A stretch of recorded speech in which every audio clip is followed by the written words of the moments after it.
Muy buenas tardes a todos, bienvenidos a una nueva edición de nuestros seminarios online. Mi nombre es Paulina Ibarra y formo parte del equipo de marketing de Bellatrix Software y el día de hoy estaré guiando este seminario de introducción a la inteligencia artificial. Bueno, para aquellos que no nos conocen, quisiera contarles que Bellatrix es una compañía dedicada al desarrollo y testeo de software que fue fundada en el año 93 en Mendoza, Argentina, y con el tiempo se fue expandiendo en Latinoamérica, inaugurando centros de desarrollo en Lima, Buenos Aires y Bogotá. Además, contamos con oficinas comerciales en California, Florida, Nueva York y Silicon Valley. Bueno, para comenzar me gustaría presentarles a nuestro panelista del día de hoy, Maximiliano Vega. ¿Te gustaría presentarte? Bueno, buenas tardes a todos. Como bien dijo Paulina, soy Maximiliano Vega. Hace ya más de 2 años que estoy trabajando en Bellatrix.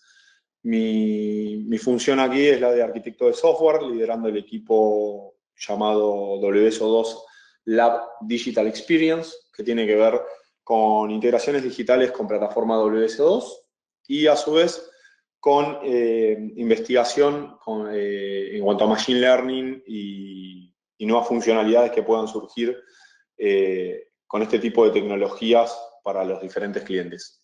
Bueno, muchísimas gracias, Maxi. Antes de comenzar, quisiera recordarles a todos que pueden realizar las preguntas que les surjan durante el desarrollo del webinar por medio de Twitter usando el hashtag AIBellatrix, o también pueden hacerlo a través del chat de GoToWebinar que aparece en el costado de la pantalla. Al finalizar el seminario tendremos un espacio de preguntas y respuestas para que puedan llegarnos todas sus consultas y Maxi pueda sacarle las dudas que les hayan quedado. Bueno, vamos a comenzar con el seminario. Adelante, Maxi. Bueno, primero me gustaría contarles que este webinar que estamos dando es una charla que se dio en el Google Dev Fest del año pasado y una de los principales desafíos que tuve al armar esta charla o esta presentación fue cómo encontrar algo que sea nuevo o novedoso desde el punto de vista de Machine Learning y Deep Learning. ¿Por qué? Porque hay mucha información en Internet, estoy seguro que todos ustedes lo han podido corroborar. De hecho, si están aquí es porque también sienten ese bichito de aprender algo nuevo al respecto, así como me ha agarrado a mí, y es por lo cual he empezado con todo esto. Y así como empecé y he hecho mis pruebas de conceptos y algunas implementaciones con bastante éxito, en este caso el enfoque que busqué darle fue cómo a nosotros, los desarrolladores, si bien hoy por hoy me dicen arquitecto de software, líder técnico y todo eso, no dejo de creer que soy un desarrollador con esteroides.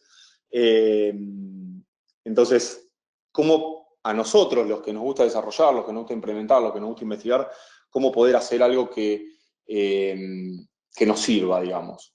Sin tampoco entrar en la profundidad que puede llegar a tener un algoritmo de Machine Learning, ni entrar tanto en los conceptos matemáticos que suele tener. Así que, pensando un poco en eso, lo primero que hice es cómo poder empezar a definir, y como suelo decir, las palabras no suelen ser inocentes, entonces lo primero que me surgió es quizás ir a la RAE, a la Real Academia Española, y buscar qué decía al respecto de inteligencia artificial. Como bien dicen, ahí como bien se ve en la pantalla, disciplina científica se ocupa de crear programas informáticos que ejecutan operaciones comparables con realidad humana, como el aprendizaje o el razonamiento lógico. Y desde un punto de vista de intentar comprender qué es lo que nos dice eso, o de lo que nosotros ya sabemos, digamos que podría no aportarnos demasiado. Así que dije, bueno, ¿y ahora de qué me disfrazo? ¿Cómo puedo continuar con esta definición? Y vino a mi cabeza esto. Obviamente tengo un alma bastante tech y bastante nerda, entonces por eso llamé a los Avengers a mi idea y dije, ¿qué fue lo que sucedió con ellos que en sus individualidades, por su lado, no funcionaron? Distinto era crear un equipo, y ahí vino el pensamiento sistémico a mí. O sea, si conocen el pensamiento sistémico, es como el todo es mucho más que la simple sumatoria de las partes. O sea, cómo al sumar las partes se crea algo que es superior a esa sumatoria simplemente matemática. Entonces, pensando en eso, pensando en la TGS, la Teoría General de Sistemas, es que continúe evolucionando esta presentación, ¿no?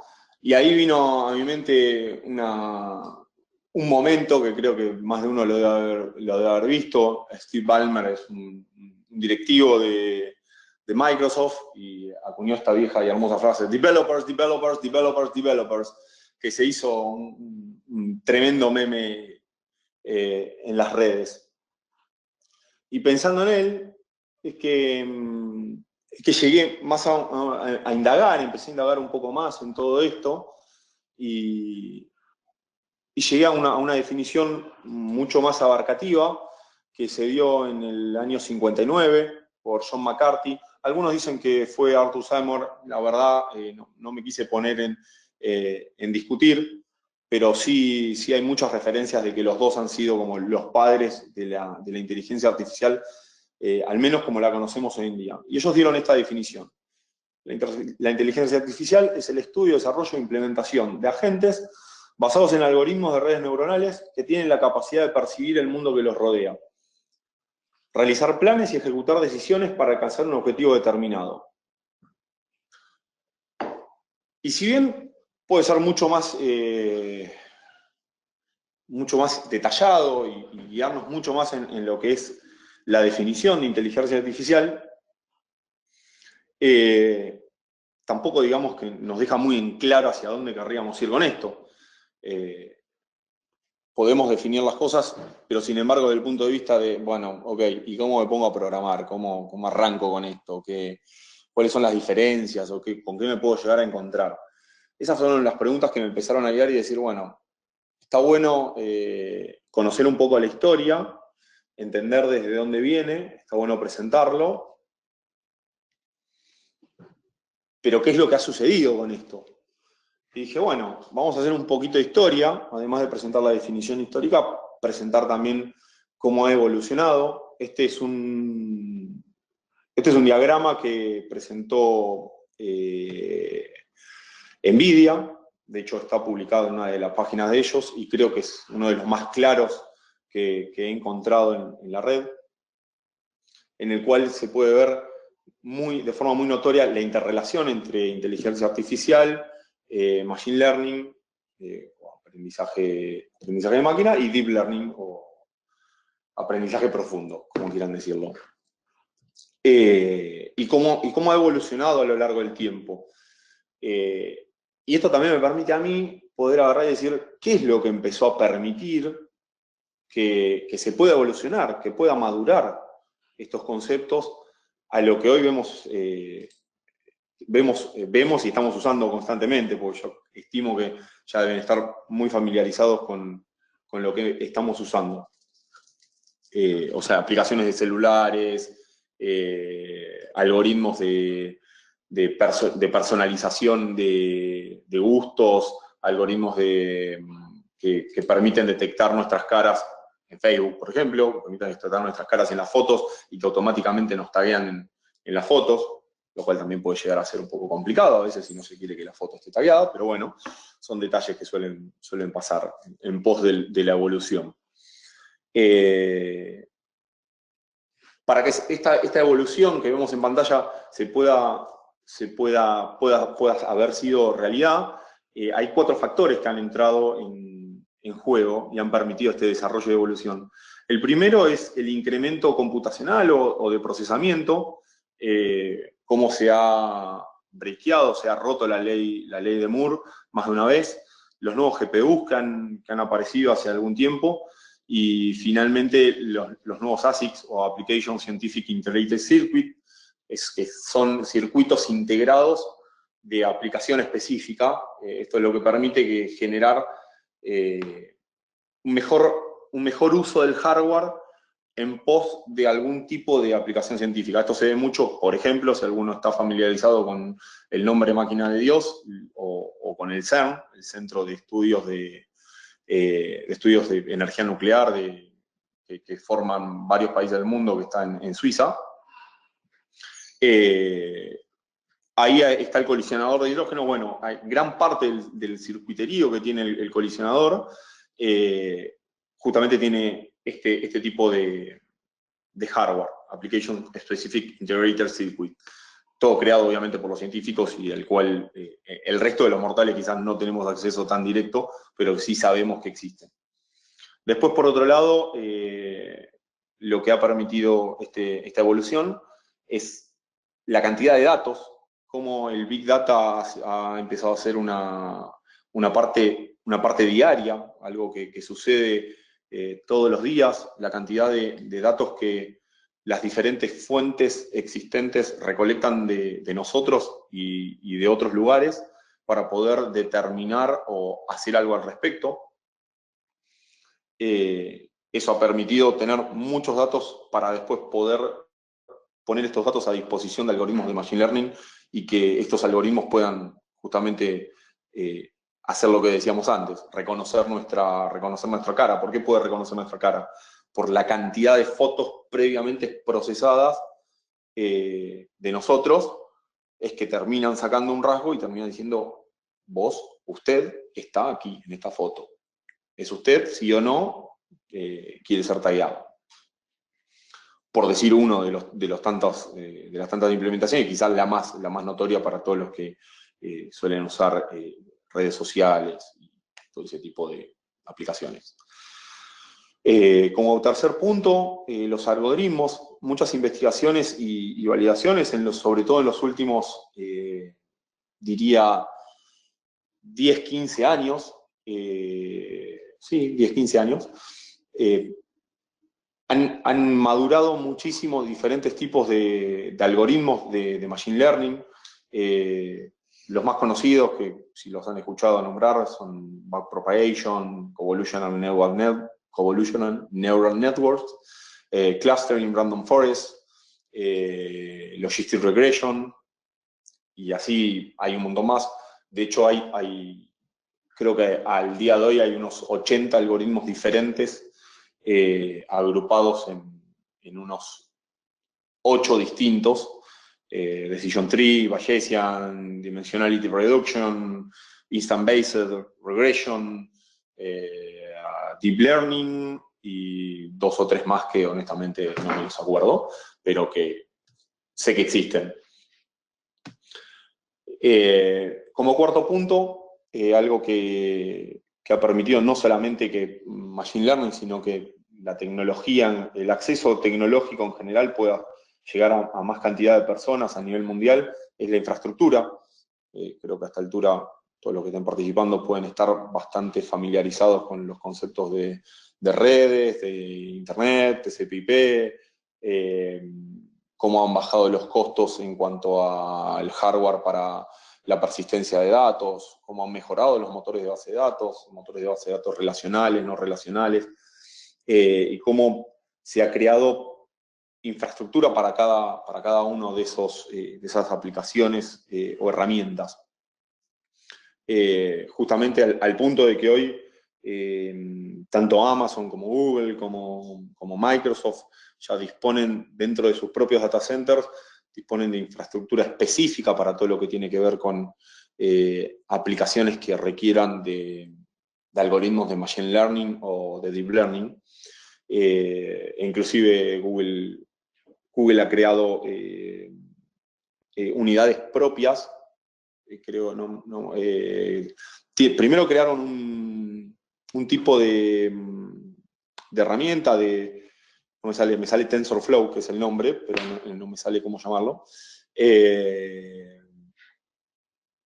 Y mediante ese mismo proyecto crearon todo lo que era el hardware disponible. Se dieron cuenta que el hardware que en ese momento tenían disponible no era el que mejor podía sacarle provecho a los algoritmos que estaban creando, con lo cual empezaron a crear unidades específicas, lo que las llaman TensorFlow Units, Processing, algo así. No me acuerdo específicamente el detalle, pero estoy seguro que lo pueden googlear y lo van a encontrar rápidamente.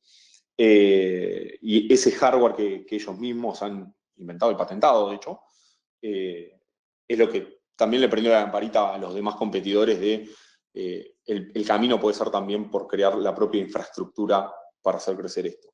Estos son los 4 puntos más fuertes por los cuales en los últimos, diría, 5 años, es que hemos visto una explosión y un bombardeo casi mediático desde un montón de lugares, de que se han enterado un montón de personas de que esto existe, de que Machine Learning es una realidad, de que el Deep Learning está avanzando cada vez más. De hecho, estoy seguro de que al menos una vez por semana a todos nos llega alguna noticia de cómo estos algoritmos se están implementando cada vez más en nuevos espacios que antes eran impensados, digamos, hace 5 años o 10 años, como decir, autos con algoritmos de Machine Learning que permiten detectar una potencial colisión o choque entre dos automóviles en una carretera. Eso, de hecho, si no lo vieron, les recomiendo que lo busquen en YouTube. Es uno de los autos de Tesla. De hecho, se escucha muy claramente que le avisa el sistema, detecta cómo una buena cantidad de segundos antes va a ocurrir una colisión adelante, el auto empieza a desacelerar y el conductor termina frenando con una distancia muy considerable respecto del siniestro, de lo que había ocurrido, y dada la velocidad, se ha comprobado de que sin la ayuda de ese agente que le avisa, un agente que es un algoritmo de Deep Learning, dicho sea de paso, era muy probable que el conductor sea parte también de ese choque en cadena. Y entre eso hay muchos más, creo que aquellos que estamos familiarizados también con lo que está pasando con la robótica y con los robots, cada vez hay más implementaciones, tanto a nivel industrial como a nivel pruebas de concepto con robots que pueden saltar y atravesar obstáculos y hacer saltos hacia atrás, que a muchos seres humanos nos costaría muchísimo, de hecho, y el robot lo hace. Cómo recalcula y cómo aprende basado en los diferentes obstáculos, objetivos y desafíos que le proponen los investigadores. Todo eso ya es una realidad. Y todo esto, esta evolución en estos últimos 5 años se ha dado principalmente por estos 4 puntos. Vamos al siguiente slide. Ahora, quizás ya habiendo pasado por esta pequeña introducción un poco histórica de cómo fue todo esto y cómo hemos llegado hasta aquí, ahora lo que voy a contar es, desde mi perspectiva, cómo yo desde el año 2001, empecé a trabajar con el lenguaje de programación Java, principalmente con Java, ¿no? Obviamente he trabajado con otros lenguajes, C, C++, y otros, Python, Ruby, bueno, ya saben cómo es. A veces uno va probando y viendo qué le gusta más. Y dentro de eso, en un momento, bueno, empecé a meterme con todo lo que era Machine Learning y justamente cuando me propusieron hacer esta charla, esta presentación, dije, ¿cómo puedo encarar esto desde el punto de vista de lo que fue la diferencia? La diferencia de venir haciendo el trabajo de developer diario, hacer una VM, un listado, una búsqueda, índices de base de datos, indexado de datos en memoria, todo eso, y pasar a ser un algoritmo que de hecho tiene una base matemática muy fuerte. Así que lo que viene a continuación tiene mucho que ver con las diferencias que he encontrado entre lo que sería la programación convencional, por llamarlo de alguna manera, y la implementación de un modelo de Machine Learning, más que el desarrollo. Porque el desarrollo total de una solución de Machine Learning es mucho más complejo y va a requerir de muchas cabezas y de muchas experiencias para llegar al objetivo en común que pueda llegar a tener un cliente, ¿no? No es lo mismo, por decir, sin decir los clientes, no es lo mismo intentar determinar de una manera algorítmica cuando un empleado puede llegar a renunciar a su trabajo, a determinar cómo mejorar el uso de la energía eléctrica en un edificio inteligente. Se entiende que los algoritmos van a ser totalmente diferentes, el aprendizaje, los casos de prueba, toda esa riqueza de experiencia, digamos, es lo que intento transmitir en lo que sigue. Primero, ¿por qué es tan importante la diferencia? Como primer punto, lo que se me ocurrió es empezar por el lado del contenido. Entonces, ¿cuál es la diferencia de un punto de vista de contenido entre lo que venimos haciendo y para aquellos que quieran empezar con esto? Bueno, nosotros programamos, un programa es una secuencia de instrucciones. Nosotros escribimos código escribimos código que va a realizar una tarea específica en una computadora. Eso es lo que una definición así, digamos, a alto nivel de lo que es un programa. Y la gran diferencia que tenemos con Machine Learning es que es un modelado. Acá quizás necesito hacer un paréntesis para explicar algo, que creo que todavía no mencioné, y es que los algoritmos de Machine Learning, o quizás lo mencioné muy brevemente, los algoritmos de Machine Learning están basados en redes neuronales. Las redes neuronales también se conocen como redes neuronales artificiales, RNA por su abreviación, y donde, si están familiarizados con una neurona y cómo funciona, vamos a decir que una neurona es un nodo, y cada nodo de esta red, dentro de esta definición, es llamado perceptrón. Esta definición viene también de la época de lo que decía en un momento así como histórico, viene aproximadamente de la década del 50, 60, y la idea es que este perceptrón se corresponda funcionalmente a una neurona. Entonces, de esa manera podemos decir que es una neurona artificial. Ahora, ¿por qué la diferencia? ¿Por qué uno es un programa y el otro es un modelado? Porque las redes neuronales son modelados matemáticos. Es un modelo matemático computacional. Y esa es la gran diferencia que pueden tener. ¿Por qué? Porque cada unidad, cada perceptrón, lo que hace es hace un cálculo matemático basado en una función específica. Y no quiero meterme mucho más ahí porque voy a volver sobre este punto más adelante. Pero imagínense que este perceptrón, esta neurona, este nodo dentro de la red, nosotros le decimos qué función, calculo que algunos deben haber estudiado funciones matemáticas en la universidad o por su cuenta, tomemos una función lineal, algo muy simple. Entonces, esa función lineal va a estar puesta en cada nodo de la red, y la red lo que va a hacer es ir calculando los diferentes resultados que puede llegar a tener basado en un input, ¿no? Entonces cada nodo va generando un input y un output. Ese es, de una vista muy amplia, lo que hace cada perceptrón, digamos. Como segundo punto diferencial que detecté en esto es, nosotros estamos acostumbrados a poner el famoso breakpoint. Tenemos un error, ponemos un breakpoint, ponemos un punto de frenado y detectamos qué es lo que está sucediendo en ese momento.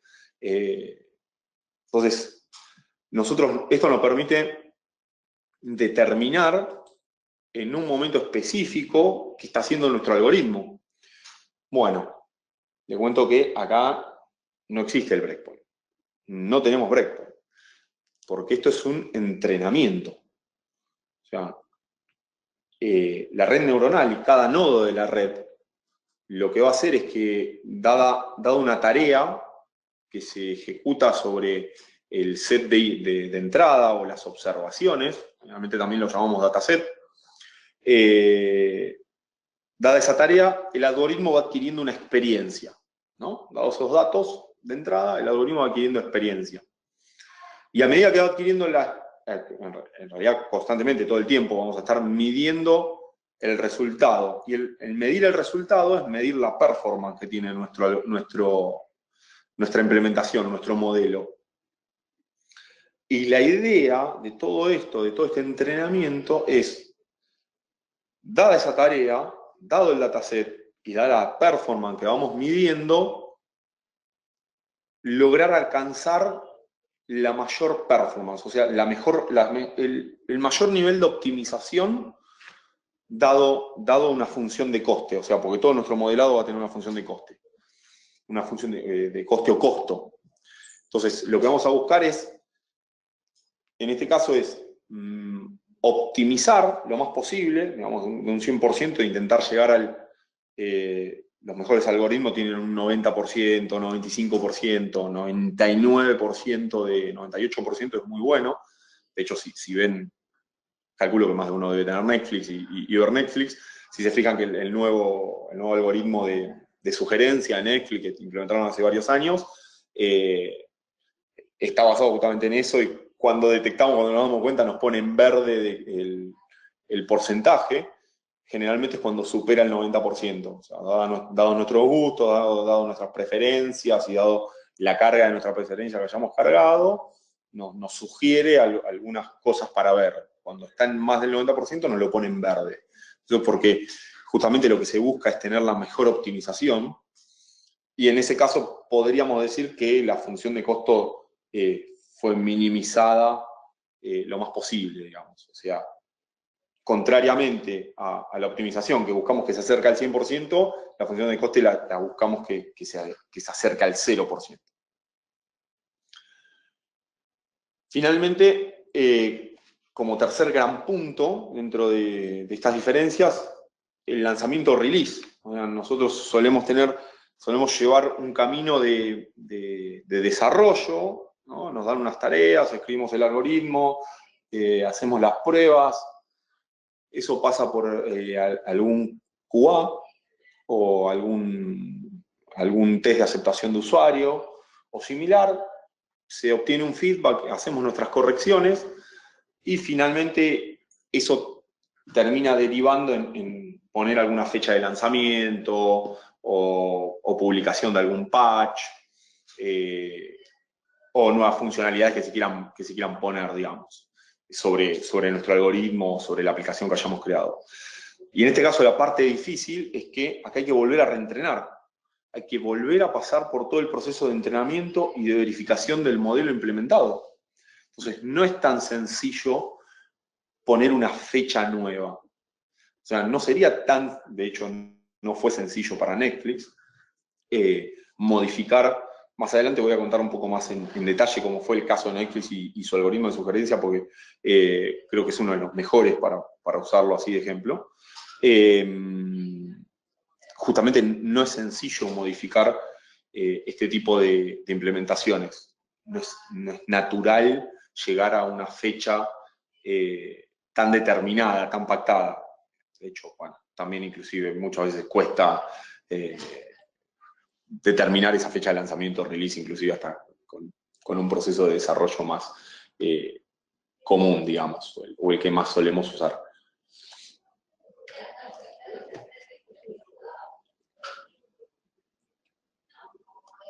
Ahí va. Bien. La parte que más me ha costado, digamos, que más me ha costado, a mí personalmente y al menos con los colegas con los que he tenido participación en este desafío de ir aprendiendo e implementando estas cosas nuevas, fue abrazar la incertidumbre, abrazar lo desconocido. O sea, muchas veces nos movemos en terreno conocido y acá era totalmente desconocido para nosotros. Y fue muy fuerte, porque dentro de nuestra propia investigación, de nuestra propia lectura de lo que han sacado, publicado los investigadores de Google, sobre todo los de Google, que son los que más publican, los de DeepMind, de hecho cuando fue adquirida por Google, y al integrarse a los equipos de Google han sacado varios papers muy interesantes de leer, los pueden encontrar, está todo online, eso está todo online. Y si no los encuentran, bueno, pueden acá conversar con Paulina y pedírmelos, que yo tengo todos los links y todo el acceso a esos lugares. Sobre todo la biblioteca que da Google al respecto es muy, muy, muy, muy buena. Y también muchas veces puede ser que se escape de los conocimientos que tenemos. Y eso no está malo, porque implica que tenemos mucho para aprender todavía. Y ahí es donde entra en juego de nuevo la incertidumbre, abrazarla. Ahora, ¿de qué hablo con incertidumbre? Y acá podría volver un poquito a lo que dije al inicio, ir a la RAE, Y la RAE en realidad nos lo va a definir como ausencia de certidumbre. Unos genios, la verdad no me dicen nada, así que lo que hice fue buscar algún compañero, amigo, y dije, bueno, me voy en vez de hablar de certidumbre, voy a hablar de certeza, ¿no? Cuando estamos hablando de certeza hablamos de un conocimiento seguro, algo en lo que es claro. Así que, digamos que ese es el concepto más cercano que logré encontrarle como para poder trabajar desde el punto de vista de las palabras. Como se dieron cuenta, me llaman siempre la atención. Quizás también por eso los algoritmos de Natural Language Processing me llaman mucho la atención. Bien, y acá, desde este punto de vista, abrazar la incertidumbre, lo que pude determinar fueron tres grandes rasgos. El primero es la incertidumbre de objetivos. A veces podemos creer que es un objetivo el que vamos a alcanzar y vamos a terminar en uno totalmente diferente. Esto en nuestra experiencia nos ha pasado mucho con el algoritmo de optimización del uso energético en un edificio inteligente. Creíamos que íbamos a obtener con cierto dataset que nos había provisto el cliente y con el procesamiento de ese dataset creíamos que íbamos a llegar a determinados objetivos y fue totalmente errado. De hecho, terminamos en la otra punta, por decirlo de alguna manera, con lo cual no es tan sencillo el objetivo. De hecho, creo que una de las partes más difíciles que se tiene es determinar lo más eficazmente posible el objetivo a alcanzar. Y aún así, por más que podamos determinar y ser muy eficientes en el objetivo que se quiere lograr, aún así nada nos garantiza a priori que vayamos a lograrlo, o al menos que vayamos a lograrlo con el algoritmo que elijamos o el modelo que elijamos en una primera instancia. Por eso es que estos procesos de implementaciones suelen llevar un tiempo. No suelen ser tan directos, no suelen ser tan lineal como desarrollar. ¿No? Sé que me voy a sentar a desarrollar una VM, no sé, de productos, y puedo tener un determinado nivel de abstracción con los productos y armar una jerarquía, y voy a saber qué tipo de validaciones quiero hacer. Bueno, en el modelado de esto queda por fuera ese tipo de cosas. No, dentro del modelado no hay validaciones. Entonces, tenemos que tener mucho cuidado también con cuál va a ser el dataset que vamos a usar, qué estructura va a tener, qué datos vamos a proveer para que este modelo aprenda de ese set de datos. Y finalmente, ¿contra qué lo vamos a contratar? O sea, ¿contra qué vamos a comparar los resultados que dé nuestra red? O sea, ¿va a ser algo que tenemos que comparar contra resultados del mundo real? ¿Tenemos datos para comparar esos resultados del mundo real? O tenemos que salir directamente con el modelo. Imagínense que nosotros hacemos el modelo de sugerencia y no tenemos contra qué comparar, porque es totalmente nuevo. O sea, y esa fue justamente una de las causas por las cuales Netflix tuvo tanto tiempo, tardó bastante tiempo en salir con su nuevo sistema de sugerencias basado en Machine Learning, pues justamente era difícil comparar, porque ¿cómo comparás este 90% que ahora me está dando contra el sistema anterior, que era un sistema basado en estadística y en puntuación? No tengo forma, los datos que tengo disponibles internos no me sirven. Entonces, desde ese lugar lo que se propone es, bueno, busquemos un porcentaje de mi población que me dé la mayor cantidad demográfica, digamos, ¿no? O sea, busco una persona 10 personas entre 8 y 10 años, entre 10 y 20, y así sucesivamente, y que me signifique que ese muestreo lo puedo comparar contra lo que me está dando mi algoritmo, digamos. Y vamos comparando, o sea, le vamos poniendo a disposición el algoritmo a esa gente, y basado en la respuesta de ellos vamos ajustando variables. Y así, de esa manera, se sigue incrementando, cada vez se incrementa más hasta que se pone disponible a todo el mundo. Esa es una opción, no me acuerdo el nombre, de hecho tiene un nombre, esa forma de implementar, no me acuerdo en este momento, perdón. Y después la otra es ser un poco más arriesgado, decir, salgo con este algoritmo y y me la llevo puesta. Vamos a la guerra, ya está. Todo el equipo que lo haya implementado va a tener que estar disponible 7x24 y vemos qué es lo que surge y constantemente se están tocando variables para evaluar. Obviamente no es mi mayor preferencia, pero también no dejo de reconocer que a veces el mercado y los clientes pueden llegar a ser un poco ansiosos con las fechas, ¿no? Creo que a más de uno le ha pasado. Bien, como segundo punto, incertidumbre de acción o recomendación. Es algo de lo más normal del mundo entre desarrolladores, entre creo que cualquier trabajo, con nosotros, al menos yo toda mi vida profesional la pasé desarrollando software, y consultar a otro compañero, otro colega de trabajo sobre un tema específico en el cual estamos trabados, o un error que nos da, o cómo solucionarlo, cuál puede ser la mejor manera de implementar una gestión del error. Diferentes tipos de consultas suele ser lo más natural. De hecho, estoy casi seguro que todos están familiarizados con Stack Overflow o páginas similares en las cuales cuando algo no nos sale y la documentación no nos resulta tan clara, empezamos a consultar todo lo que esté disponible. Y si se sabe googlear mejor, porque también llegamos a respuestas a veces que nada tenían que ver a través de una buena consulta en Google y no sin caer en Stack Overflow. Bueno, en esto es un poco más complicado, ya no es tan lineal la pregunta, ya los compañeros no todos tienen experiencia, se reduce de una manera muy considerable el universo de personas a las cuales podemos consultar. Si bien seguimos teniendo Google a disposición y hay muchos grupos específicos de Machine Learning, no ha sido, al menos en nuestra experiencia, cuando necesitamos resolver algo muy, muy puntual, no nos hemos encontrado. Nos hemos encontrado con guía, ¿sí? Una guía, ¿sí? Alguien que nos diga, y miren, quizás si tocan algunas variables de la función de coste, la van a poder mejorar, o si utilizan, me parece que le están pifiando directamente errando, directamente con el modelo o el algoritmo que eligieron para implementar. Por decir un caso, no fue específicamente así, no sé, empezar con un decision tree y terminar con algo que en realidad iba para el lado de, no se me ocurre,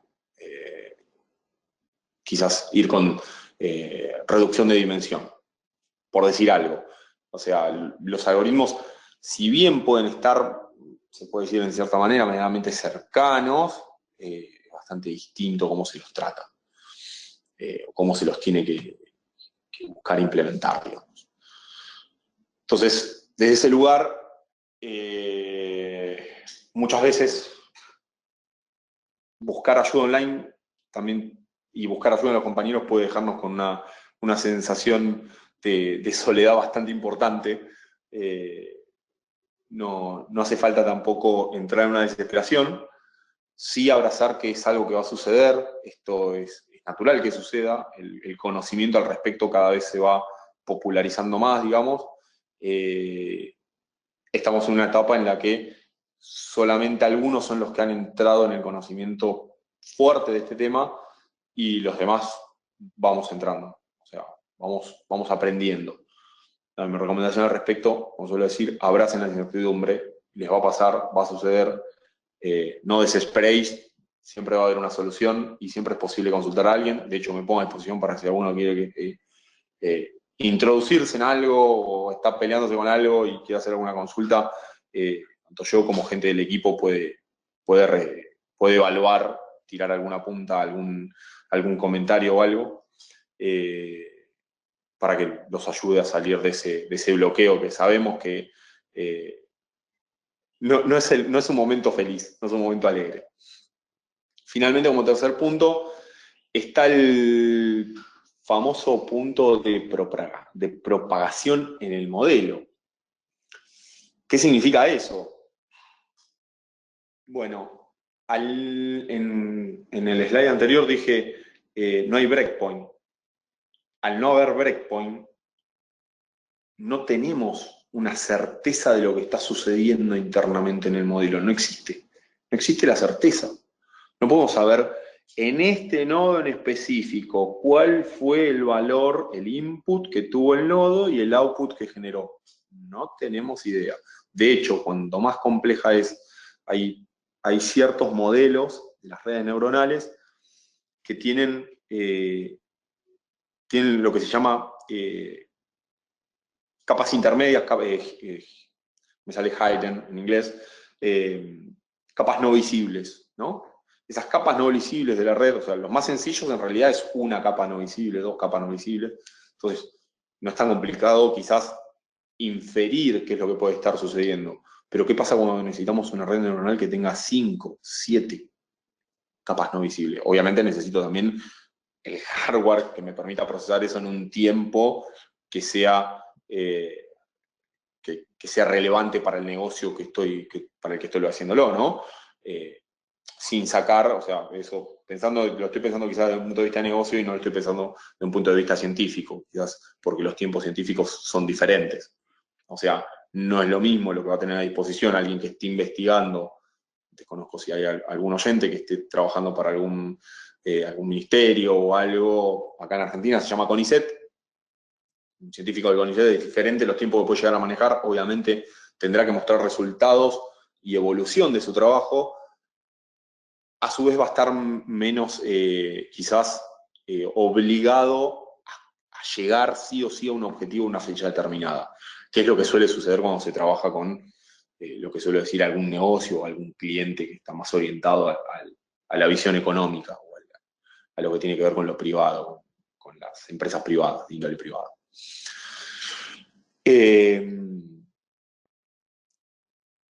Entonces, esta incertidumbre de propagación también hay que abrazarla, hay que aprender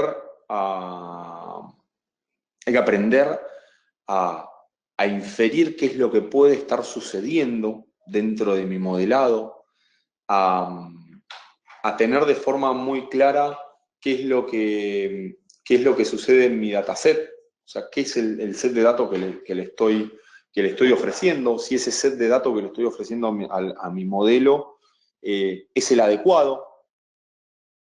Muy posiblemente puede haber una dimensión que me esté faltando o que me esté sobrando. O sea, y cuando hablo de dimensión, piénsenlo quizás como algo que es una tabla de una base de datos, ¿no? Columnas, y donde cada dimensión es una columna. Yo capaz que, por decir algo, le ofrezco a mi modelo de datos 5 columnas, 5 dimensiones, y en realidad con 4 puede ir mejor, o me está faltando una dimensión que le dé un dato que le permita entrelazar 2 dimensiones de una manera diferente y con eso mejorar lo que es la accuracy, justamente la optimización de la red neuronal, ¿no? Y cruzar ese 90% que es el buscado. O sea, se dice, lo que solemos decir, o lo que he visto y aprendido también en la red, es que si el modelo está bien implementado, o sea, cumple con lo que se quiere, su optimización tiene que estar siempre por encima del 90%. Cualquier cosa que esté por debajo no es lo deseado. Y eso se ve de una manera bastante sencilla, digamos, tomando de nuevo el ejemplo de Netflix,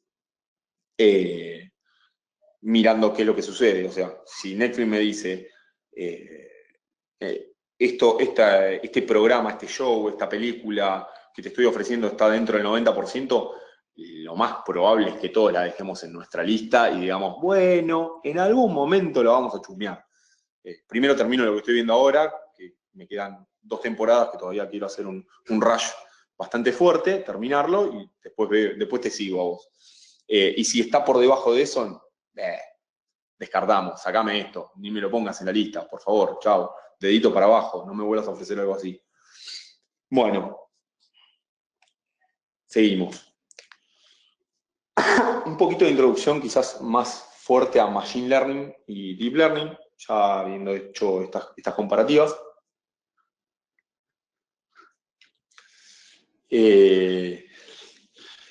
Bueno, Machine Learning. Lo principal que podemos podemos decir de Machine Learning, hay tres grandes grupos dentro de lo que es Machine Learning. Lo que se dice Supervised, lo que se dice Unsupervised y Reinforcement. Ahora, Machine Learning, como se acuerdan, en un momento pasó la diapositiva que dije que era una diapositiva de NVIDIA, que me gustó mucho porque era como cajitas adentro de cajitas, y eso visiblemente es muy directo de respecto a lo que sucede. Es inteligencia artificial, Machine Learning, Deep Learning. Y como hasta evolutivamente lo planteaba. Machine Learning es un subcampo de la inteligencia artificial y el principal objetivo que tiene es habilitar a las computadoras a la capacidad de aprender por su propia cuenta sobre un determinado tema, ¿no? Y acá volvemos de nuevo. ¿Cuál va a ser nuestro determinado tema? El que le digamos en el dataset. ¿Cómo es que la computadora va a estar habilitada? A través de un algoritmo, un modelo matemático que le permite hacer eso, identificar patrones de forma propia. Esa es la mayor diferencia que tenemos en realidad, como haciendo, y acá me permito hacer quizás un pequeño paréntesis, la mayor diferencia que tenemos los seres humanos con las computadoras es nuestra capacidad de descubrir patrones. Como nosotros, con muy poca información, de hecho, si alguna vez tuvo la oportunidad de observar un bebé o tiene hijos, como los niños rápidamente observan y ya determinan patrones, cómo los asimilan a su vida. Esa es la gran diferencia que tenemos los seres humanos con las computadoras. Y desde ese lugar, el algoritmo y el modelo de Machine Learning, que simplemente lo que va a hacer es identificar qué patrones encuentra dentro de ese dataset que nosotros le estamos diciendo. Y dentro de esos patrones nosotros queremos que encuentre un determinado patrón que va a ser el optimizado. No, va a ser el que nuestro objetivo.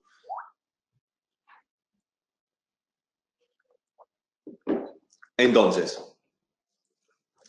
y obviamente que ese objetivo esté dentro de lo que es el algoritmo y el modelo matemático, no tiene una programación específica, ¿no? Como sí lo suele tener. O sea, no le estamos diciendo if esto, while aquello, for lo siguiente.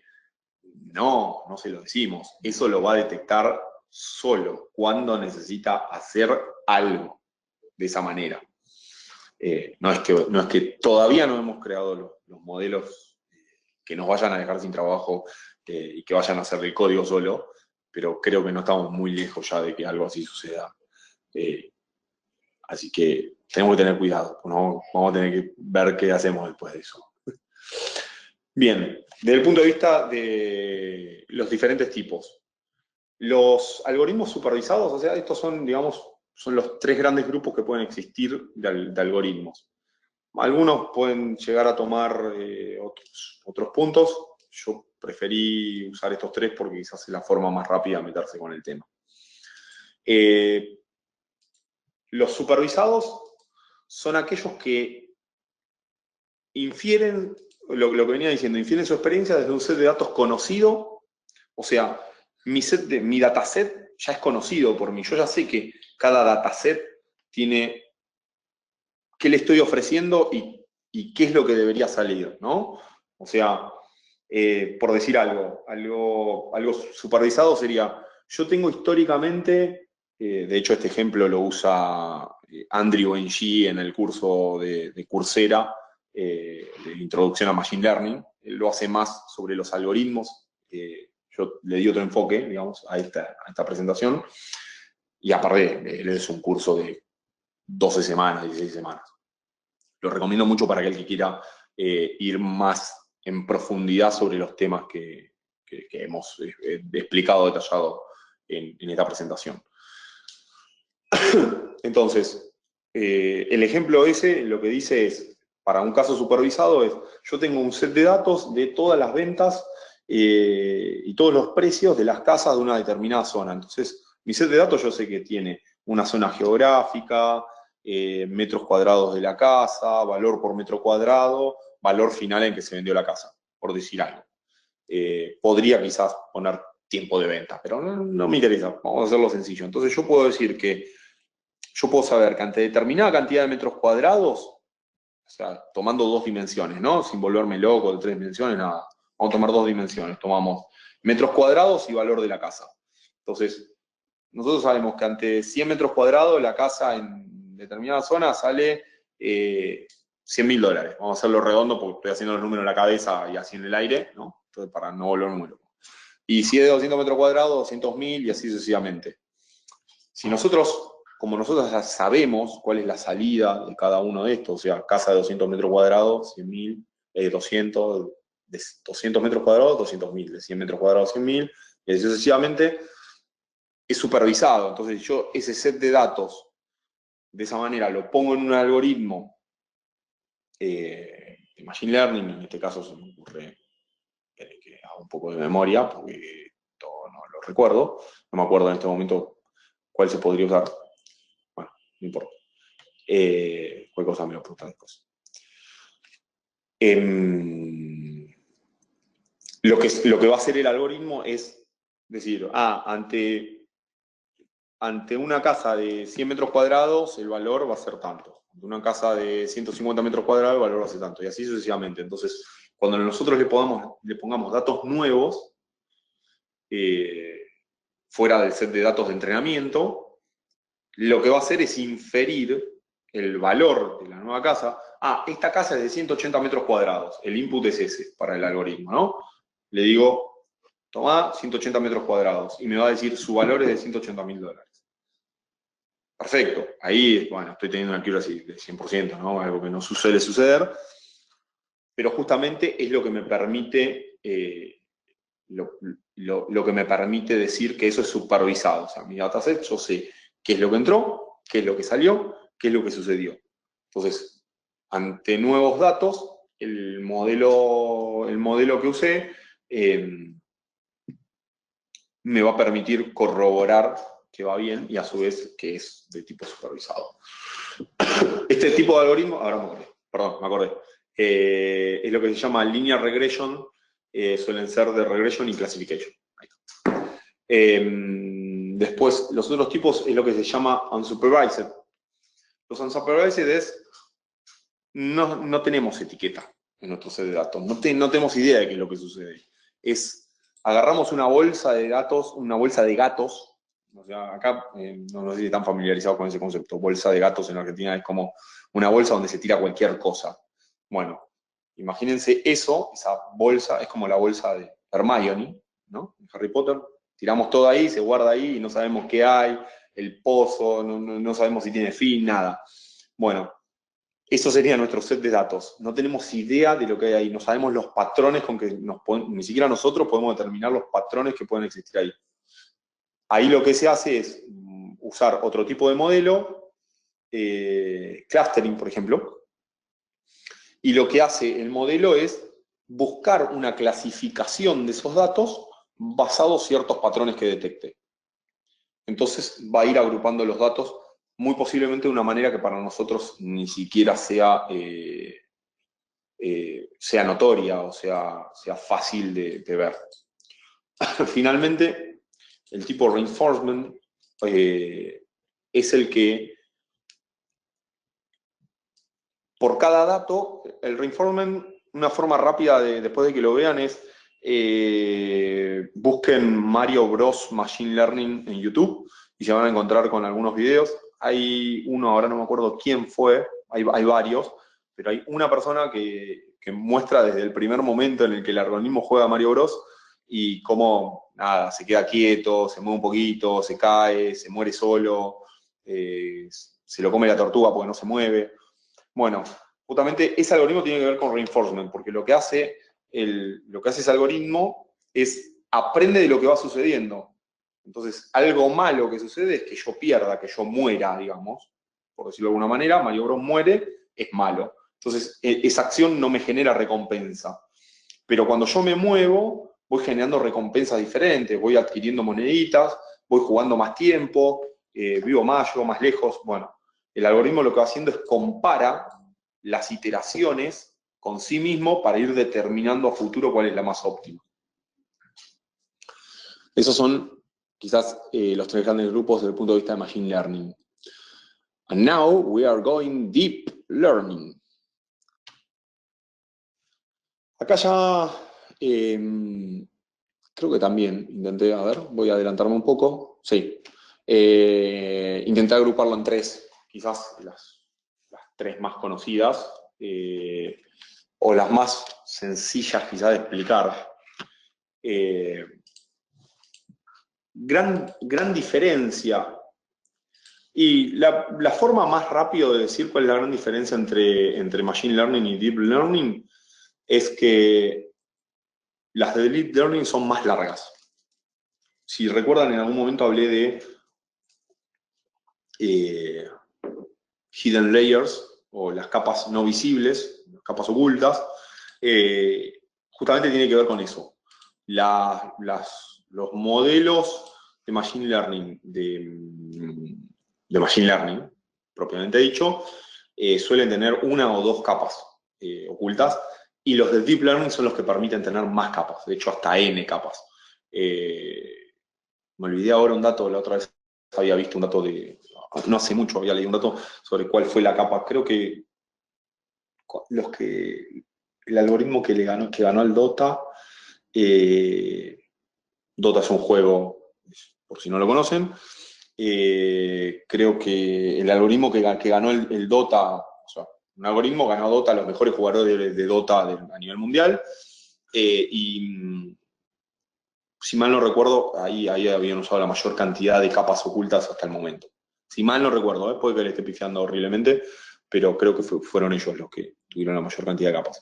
Y eso lo que le permitió es manejar una cantidad de variables y de posibilidades de inferencia mucho mayor a otros algoritmos. Y esa es la mayor diferencia que tienen Machine Learning y Deep Learning, la capacidad de tener mayor cantidad de inferencias. Y a su vez, otra pequeña gran diferencia tiene que ver con la parte matemática.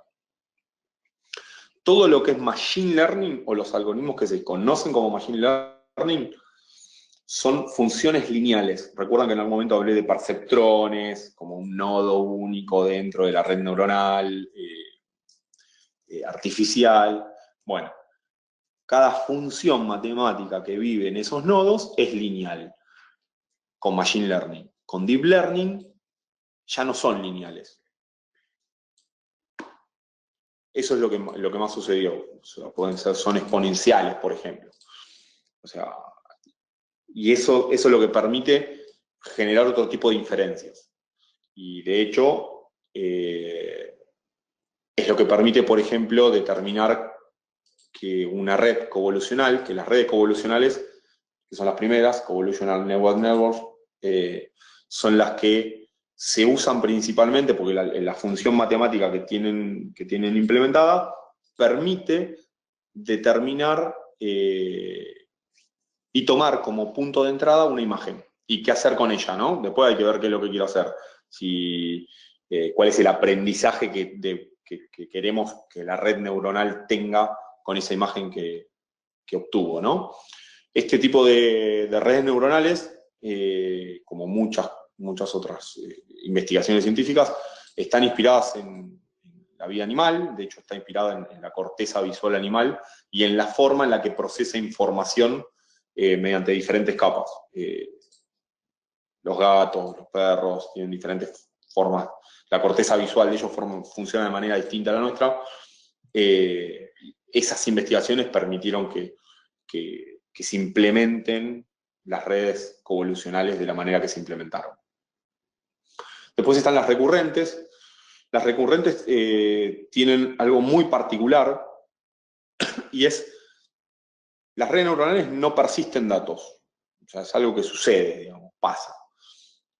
Bueno, la recurrente justamente lo que hace es persiste la experiencia. O sea, tengo un input, tengo un output, genero una experiencia. Bueno, esa experiencia la persiste brevemente, no es que está persistida en una base de datos, digamos, persistía brevemente en un espacio de tiempo y le permite generar un loop de iteraciones. O sea, eso está guardado en una memoria de término corto, de corto tiempo, y Y este tipo de redes, las recurrentes, son las que se usan, por ejemplo, en todo lo que tiene que ver con redes de translation, me sale en inglés, por favor, traducciones, eso, traducciones. No me salía, NLP, Natural Language Processing, ahí está, ahora me sale. Este tipo de redes son las que se usan con NLP, con Natural Language Processing. ¿Por qué? Porque los lenguajes, los idiomas que tenemos en el mundo, funcionan con una estructura en la cual la primera palabra tiene un sentido para la segunda y así sucesivamente. Bueno, ese encadenado y ese sentido de las palabras, y dependiendo del orden, por ejemplo, dependiendo del orden podemos estar en idioma inglés, dependiendo del orden podemos determinar si estamos hablando de una sentencia que es una interrogación o una directiva o cualquier otro tipo, ya solamente entendiendo el orden de las palabras. Entonces, estas redes recurrentes, por ejemplo, son muy buenas para todo lo que es procesamiento del lenguaje natural, que significa NLP, y es que alguien escriba y eso sea traducido a otro lenguaje. ¿Por qué? Porque le permite comprender la idea, manifestar la idea de lo que está escribiendo en ese lenguaje. Y a través de esa manifestación, de esa comprensión, de ese patrón de idea del lenguaje, poder traducirlo. Por eso también a veces cuando escribimos usamos algún algoritmo no muy maduro en su aprendizaje de Natural Language Processing, suceden cosas similares a lo que sucedió hace unos meses atrás, y es que pusieron dos algoritmos de Machine Learning, de NLP, a hablarse por sí solos. Esto sucedió en Facebook, a hablarse entre ellos. Claro, está fantástico. Primero no sabían mucho. Segundo, después dijeron muchos lados no, porque aprendieron a interactuar solos y decir, crearon un lenguaje nuevo entre las máquinas. No, muchachos. Lo que sucedió es mucho más sencillo. En realidad, primero no sabían, los dos algoritmos no sabían, estaban aprendiendo de su interacción del lenguaje, y segundo, a ningún desarrollador se le ocurrió poner las reglas del lenguaje que debían utilizar. O sea, es como que digamos, che, hablemos en español. Yo no le hablo español, quizás mañana le esté hablando, pero quizás no, quizás pasado, entonces no tiene ningún sentido lo que estoy diciendo. Tiraban palabras al azar, entonces no había ningún tipo de reglas que pudieran comprender y decir, esta es la interacción a la que debemos llegar. Finalmente, Deep Reinforcement, me marcan el simbolito de la hora, redondeando, tal cual. Y justamente lo que decía antes, lo de Dota, acá entra en juego Deep más Reinforcement, justamente lo que permite es ir más allá, al tener mayor cantidad de capas ocultas y poder aprender mucho más sobre las acciones que puedo tener en el entorno. Lo que hizo la gente de OpenAI. Ese es el proyecto que hizo el algoritmo que ganó en Dota. Y después DeepMind ganó con el AlphaGo en el juego Go. No sé si lo conocen, pero también está muy interesante. Esos dos casos, que son muy conocidos o bastante conocidos entre los que estamos ya trabajando con esto o metiéndonos más con este tema, son muy conocidos porque son dos juegos que requieren de muchísimas variables. O sea, proveen de muchas variables. Para proveer de muchas variables, necesitas de algo que pueda procesar toda esa cantidad de variables. Bueno, como dije en algún momento, ¿qué es lo que permitió que se evolucione en todo esto en los últimos años? La infraestructura, el Big Data, los algoritmos y los procesadores, o la optimización de los procesadores, justamente permitieron también llegar a este tipo de algoritmos que hoy pueden procesar una mayor cantidad de datos, inferir mayor cantidad de patrones e inclusive ganarnos a juegos mucho más complejos que el ajedrez, como pueden ser el Go o el AlphaGo. Bueno, algunos casos de éxito, usos y aplicaciones potenciales. Me han escuchado que he hablado a lo largo de la presentación del caso del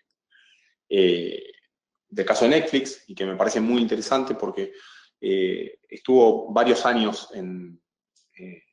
lo lanzó como competición, de hecho, Netflix, creo que en el año 2005 o 2006. Justamente era mejorar su sistema de... ¿Cómo era la palabra? ¿Se me fue? Recomendación. El sistema de recomendación. Muchas gracias. Se me había ido. De hecho, está ahí en la pantalla, pero no la estaba mirando. Bueno, entonces, ¿qué buscaba esta competencia? Mejorar el algoritmo de recomendaciones. ¿Qué es lo que sucedió? Obtuvieron 2 ganadores. Estos ganadores mejoraban el algoritmo de recomendaciones, uno un 10% y el otro el 8.43%. ¿Cuál se implementó? El del 8.43%. Ahora, y acá viene lo que en algún momento dije, no siempre también optimizar o el algoritmo es lo que mejor nos puede pasar, porque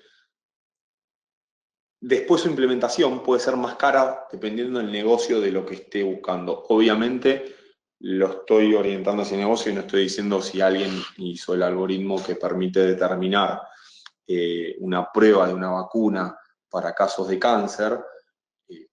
Creo que a nivel mundial deberíamos hacer el esfuerzo de implementar el 10%. Está más que claro.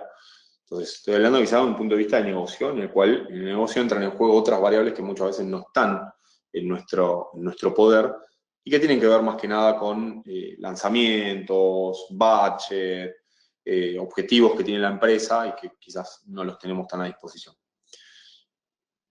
Lecciones aprendidas que ha sacado justamente Netflix al respecto. Perdón, me fui.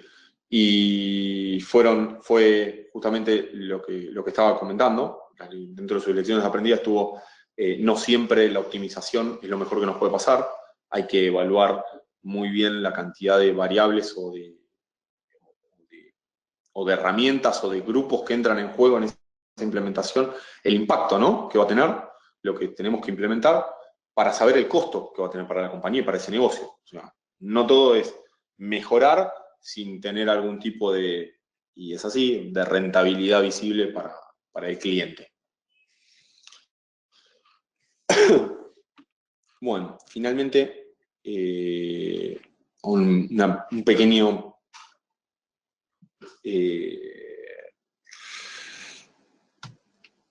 resumen de la cantidad de opciones en las cuales hoy por hoy se están implementando algoritmos de Machine Learning. El último cuadro, el amarillo, es uno de los que comenté. Una de nuestras experiencias es por el lado de la energía, cómo mejorar el uso energético, el uso de la red de energía eléctrica en un edificio inteligente. Obviamente el edificio tiene que contar con todos los sensores que permitan recaudar datos, armar un entorno de Big Data correspondiente, armar un proceso del dataset y modelar, entrenar y validar los resultados que se obtengan al respecto. Por el lado de las finanzas, ya hoy por hoy hay algunos, también conocidos como FinTech, mezcla de Financial Services y Technology. Mucho de lo que se está haciendo por ese lado de algoritmos es por el lado de detección de fraude, o fraud detection, y eso tiene que ver con evitar el uso de datos que estén por fuera de la empresa, digamos. O sea, solamente puedo acceder a datos o que ya el usuario permitió que un tercero lo venda. Como decir, todos estamos en Facebook recauda información de nosotros, muchachos. El que no lo sabe, entérese, es así, y su negocio es vender datos. Y con esos datos hacer algo. Bueno, parte de esos datos pueden ir a alguna fintech que justamente arme su algoritmo Machine Learning y que diga, basado en lo que esta persona dice, puede ser una buena o una mala persona financiera y le quiero dar un préstamo, por ejemplo. Y es posible que eso ocurra. De hecho, me consta que ya está ocurriendo. Y finalmente, como otro caso, es algoritmos que proveen el análisis de sentimientos. Esto ya se ha hecho con Twitter y con otros sistemas similares así, también con los posteos de Facebook, en el cual se hace el tracking basado en un determinado comentario, una determinada noticia, se hace el análisis de cuál fue el sentimiento que pudo haber generado esa noticia. Muchas veces también ahí está mezclado algoritmos de NLP, Natural Language Processing, para poder determinar la estructura del mensaje en el lenguaje que se dio, y basado en esa estructura del lenguaje determinar qué sentimiento se generó en la persona y cuál fue el impacto de la noticia. Bueno, hay muchos más. No se me acuerda ningún caso más como para comentarles ahora, y aparte tengo que ir cerrando, ya me han dicho que me pasé del tiempo. Muchas gracias a todos por participar. No sé si hay alguna pregunta. Sí, bueno, muchas gracias Maxi por la presentación. Gracias a todos por quedarse con nosotros haciéndonos compañía, incluso cuando este seminario por ahí se extendió un poquito. Les recordamos a todos que pueden hacernos consultas por el chat de GoToWebinar o a través de Twitter con el hashtag AIBellatrix. Nos han llegado algunas consultas mientras vos estabas haciendo las presentaciones, Maxi. A ver, mientras tanto ustedes pueden hacernos más consultas, que vamos a tratar de hacer en este espacio unos 15 minutos de espacio de preguntas y respuestas como para resolver algunas dudas. Igualmente también pueden contactarnos por mail si les queda alguna duda que quieran resolver con Maxi, nosotros les decimos llegar la pregunta, y también les recordamos que les vamos a hacer llegar la grabación del seminario del día de hoy por si quieren repasar los conceptos que estuvimos viendo, o si hay algo que quieran revisar. Están buenas las preguntas. Bueno, vamos con esta. En un programa tradicional podría decir que sí funciona bien si es que cumple con los requerimientos que me dio el usuario. En el caso de IA, si hay tantas formas de evaluarlo, ¿piensa que en algún momento exista un único criterio para evaluar si mi IA funciona bien o no? Bueno, en un momento hablé del tema de determinar objetivos y de su incertidumbre. Los que quizás tenemos un perfil más técnico y de cierta forma podemos charlar con personas que no son tan técnicas y transmitir quizás conceptos, creo que nos corresponde guiarlos a que se pueda determinar un criterio o un objetivo como para poder evaluar si mi modelo a implementar es correcto. Si no, es muy difícil, justamente, es difícil poder decir es correcto lo que estoy haciendo, las sugerencias están bien o mal, por decir un caso.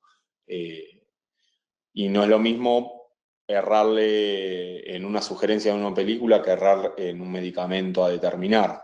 Obviamente eso también va a influir en el negocio en el cual se esté queriendo implementar un algoritmo o un modelo de Machine Learning, y por otro lado, en cuáles son los objetivos. Mi experiencia me indica que quizás la mejor forma es buscar objetivos pequeños que permitan eventualmente ir acrecentándolos con mayores procesos o mayor dimensiones de datos, dependiendo cuál es el negocio cuál es el negocio que tenga nuestro cliente, ¿no? No es lo mismo, como bien dije ya más de una vez, no es lo mismo buscar un algoritmo en el cual se intente reducir el consumo energético o dar una sugerencia de película o hacer el análisis modelado de una vacuna nueva contra el cáncer, dado un tipo de cáncer. No, si bien los podemos atacar quizás con algoritmos similares, es totalmente diferente lo que vamos a buscar. En uno capaz que una accuracy, una optimización del 90% está bien, y en el otro, hasta que no nos dé 99,9 periódico, no lo vamos a librar. Acá hay otra pregunta, esta es buena porque de hecho yo no me metí en ese tema, que es, ¿qué es el overfitting? Overfitting, lo leo mal. Se relaciona con el tema de supervisado y no supervisado. En realidad, el overfitting tiene que ver con cualquier algoritmo, tiene que ver es la ¿cómo lo traduzco? Es cuando tengo una sobrecantidad déjeme pensar una buena forma de decirlo, sin entrar en detalle tan matemático, quizá, porque me sale más para el lado matemático. Es cuando tengo una sobrecalificación de mi algoritmo.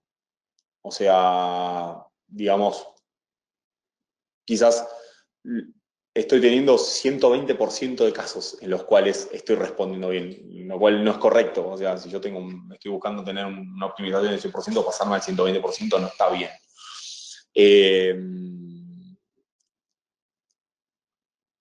General, a ver, no me gusta decir generalmente para este caso porque cada caso es súper particular. Es necesario trabajarlo mucho, eso sí.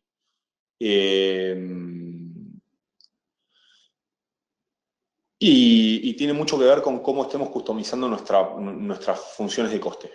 Eso es lo primero que me acuerdo en este momento. Después, si quieren entrar mayor en detalle al respecto, no se me ocurre por dónde darle el ejemplo ahora, digamos.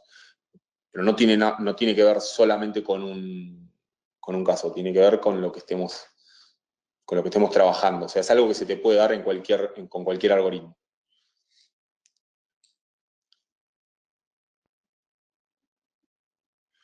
Estoy entrando en todo el mundo de AI. ¿Qué me recomiendas? Empezar con algún curso o buscando por mi cuenta, conocer algún curso o capacitación al respecto.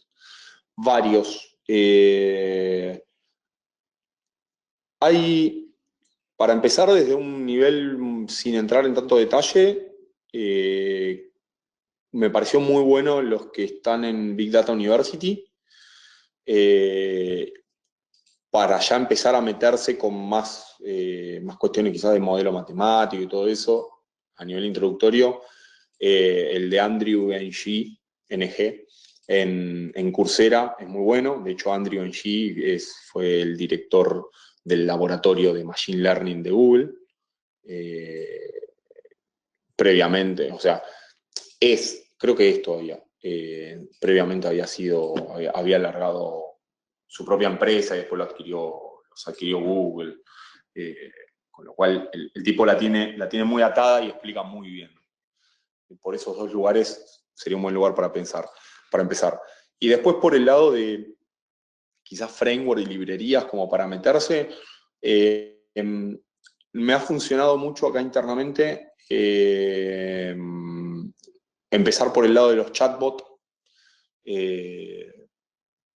como para ir metiéndose, ir haciendo algo, porque de una manera bastante rápida se puede conseguir, digamos, que algo funcione, aunque no te estás metiendo directamente con el algoritmo del chatbot. En realidad, hoy por hoy, todos los chatbots que conozco, los frameworks de librería, lo que te ofrecen es un servicio. Vos le pasás algo y ellos tienen el algoritmo y la parte matemática y no lo haces vos.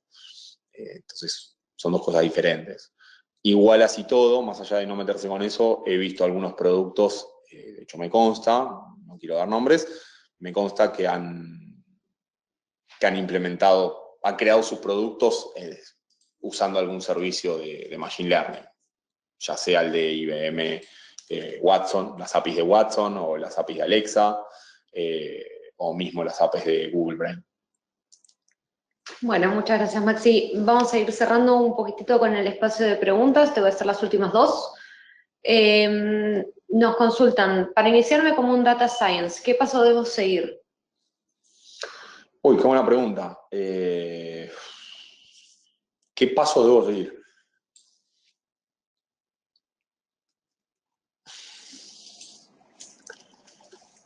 Te dejar pensando. Sí, es que hay varios, sí, es una muy buena pregunta, porque de hecho es algo también que me han preguntado acá internamente y cuesta definir, al menos me cuesta a mí también bastante definir el camino claro para alguien que se quiera dedicar a data science, que se quiera dedicar como analista de datos o científico de datos. El primero que diría, o sea, las primeras aptitudes que debería tener un data science, una muy buena formación analítica, matemática, ya como de primera mano, digamos, y siguiendo con eso, una buena y una excelente capacidad de comunicar resultados y de indagar, sobre todo de indagar, creo. porque muchas veces los clientes que te puedan llegar a contratar para hacer un análisis de datos desde un punto de vista científico, ni siquiera ellos te pueden venir con un set de datos armado y hay que indagar mucho más de dónde lo sacaron, hacia dónde quieren ir, cuál es su negocio, porque muchas veces no sabemos cuál es el negocio del cliente. Y después diría conocer muy bien las herramientas con las cuales querés trabajar. Hacerte muy fuerte en alguna herramienta de programación, la que más te guste. El lenguaje ahí no creo que es indistinto. Y elegir una librería que se adecue a lo que quizás puedas llegar a querer usar. Desde el punto de vista de un data science, hay herramientas de IBM que son cloud, que funcionan muy bien. No me acuerdo los nombres ahora, honestamente, cualquier cosa los pueden mandar por mail y después les mando más data. Y después está todo lo que es open source. O sea, yo suelo tirarme mucho a armar los entornos con Apache Spark, Apache MLlib, perdón.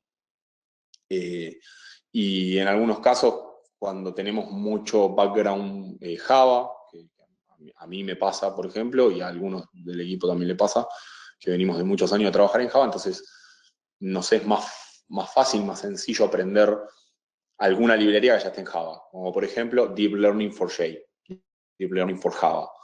Y que de hecho tiene, ya que lo dije, ya que lo mencioné, tiene una muy buena biblioteca al respecto.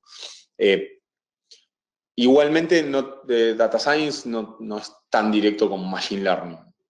Uno puede ser un analista de datos científico sin la necesidad directa de estar implementando el modelo de Machine Learning, digamos, o la solución entera. Capaz sí estar haciendo el modelo matemático, algo muy, muy puntual de la solución. Y volvería a lo mismo. Mucho énfasis en el conocimiento matemático y tener muchísima capacidad analítica. Muchísima. De hecho, en un momento hablé de Big Data University, ahora me acordé, estaba intentando recordar, porque hay un PhD de IBM, ahí, un PhD en Machine Learning, unas cuantas cosas más, tipo muy, muy grosso también en el tema, que fue parte del equipo de Watson y todo eso, que tiene un curso bastante breve, lo pueden hacer en un par de horas. Si toman se tienen como exámenes para saber cómo te fue, si toman los exámenes un tiempito más, un día, pónganle. Y él explica muy, muy bien los pasos, las aptitudes que tiene que tener un data science. Ese creo que es el mejor lugar para que realmente puedas encontrar un camino por ese lado. Bueno, muchas gracias, Maxi. Vamos con la última pregunta. En casos de real-time data, ¿es recomendable aplicar Machine Learning? Wow. Otra pregunta que te dejó ahí medio pensando.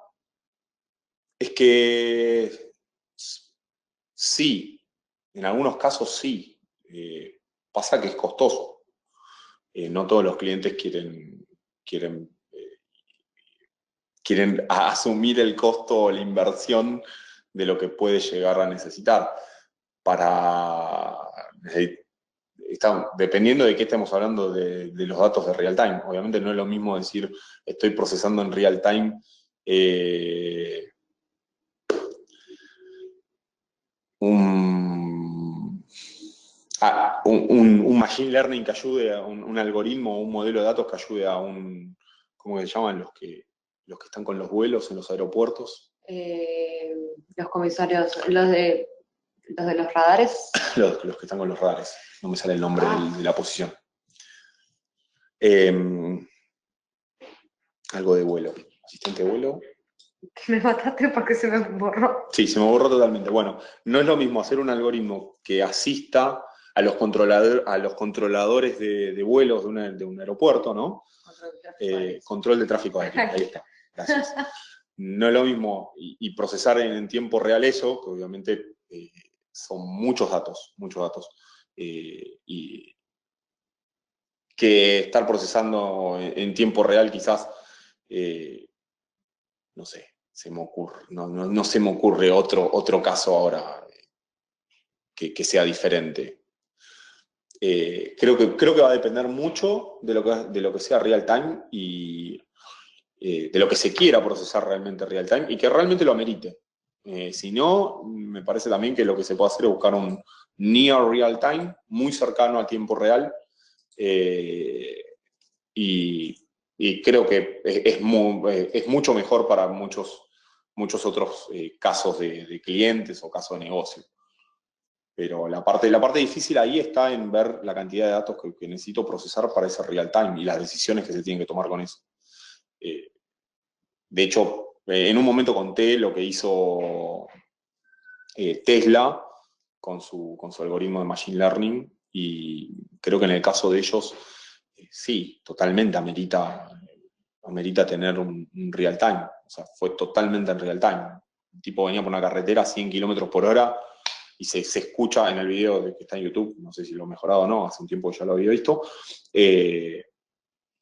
se ve que más adelante hay una mala maniobra, o hay una maniobra imprudente, pero también nos damos cuenta, en el video nos damos cuenta que el tiempo que se tarda en nosotros en la respuesta y en analizar y en verlo, no hubiera sido el mismo tiempo que se escucha la velocidad con que el asistente de tránsito del auto le dice al conductor warning, warning, warning, posible colisión, o algo así le dice, no me acuerdo específicamente qué. Y eso es real time. Y la verdad que personalmente me parece que es fantástico que ese tipo de procesamientos de datos en real time se estén dando también con algoritmos de Machine Learning, pueden salvar muchas vidas. Bueno, Maxi, muchísimas gracias por tu respuesta. Les agradecemos a todos por haber participado, por habernos hecho llegar sus consultas. Incluso algunas personas nos fueron ayudando cuando nos quedamos trabados con la palabra de control de tráfico aéreo. Muchas También gracias. se agradece. Esperamos que hayan disfrutado de este seminario y que puedan sumarse a los próximos seminarios que vamos a hacer durante todo el año. Y bueno, ya saben que les vamos a estar haciendo llegar la grabación del seminario del día de hoy. Y si tienen alguna consulta o duda, pueden hacernosla llegar por mail. Y nada, les agradecemos a todos por haber participado. Hasta luego y que terminen bien el día.